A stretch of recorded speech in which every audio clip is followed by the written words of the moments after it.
Right, this blog, I don't know whether I've done a blog about this before. If I have, it's probably been a long while ago, but I have something to talk about that is a little bit, it makes me pissed off a little bit when I think about this. And it's practically that people have little nigs about me because I don't have a job. Now, I understand that if people know me and they know the situation that it was in when I lost my job, then maybe I should have took it further. But regarding that, that's a little story. But what gets me is people have little nigs about I don't have a job and that. And it's not easy to get a job. And I've always asked a question about, for instance, if you were the manager of, let's just say I'm going for a job, right? And I've got the experience for it. Basically, I've worked in retail pretty much a lot for a supermarket. So let's say there's a big, I can't really say what supermarket, just any supermarket has decided to open up shop, or they're recruiting staff, they want the staff. I have the experience to go for that job, right? And practically I was sacked in my last job. Now, there could be another person who's going for that job who basically don't have the experience but can get trained up easily, because to put things on a shelf, you know, it's quite easy to pretty much go into the supermarket and do the job, what they might be entailing, right? And so he's got no experience and I've got the experience, right? The manager is going to interview both of us. Now I can go into that interview and say I've got all the experience, I know exactly what to do, I can tell them all about it. There could be that I was unfairly dismissed. Now, whether they want to hear the whole story, I don't know. They might just want to hear partly what was that unfairly dismissed because of my contract and so on.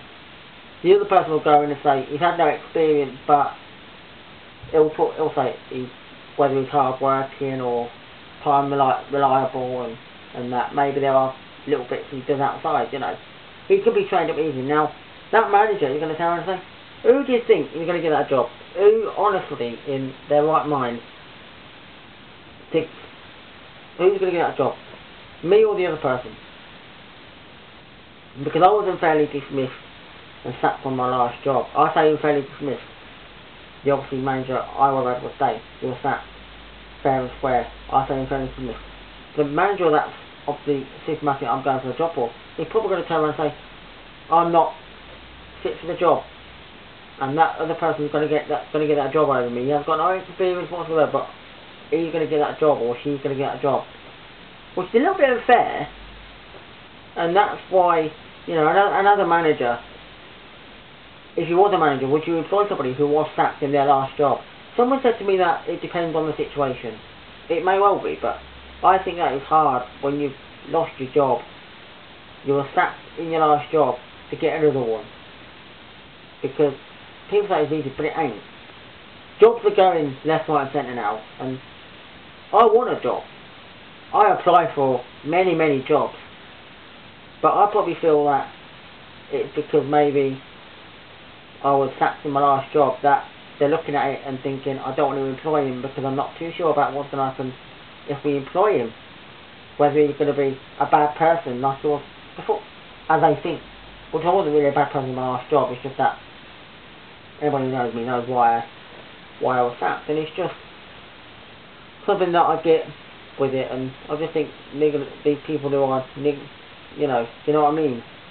And I probably would feel the same, a little bit, but I would be a bit more concerned over what was it entailing with the job.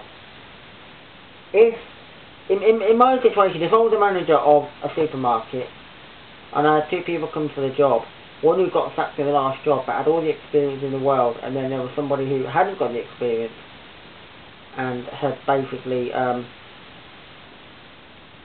can get trained up, I'd probably employ the one that has all the experience. I know sacked in the last job, but I would employ that person because I know that he or she could do the job. Now if it was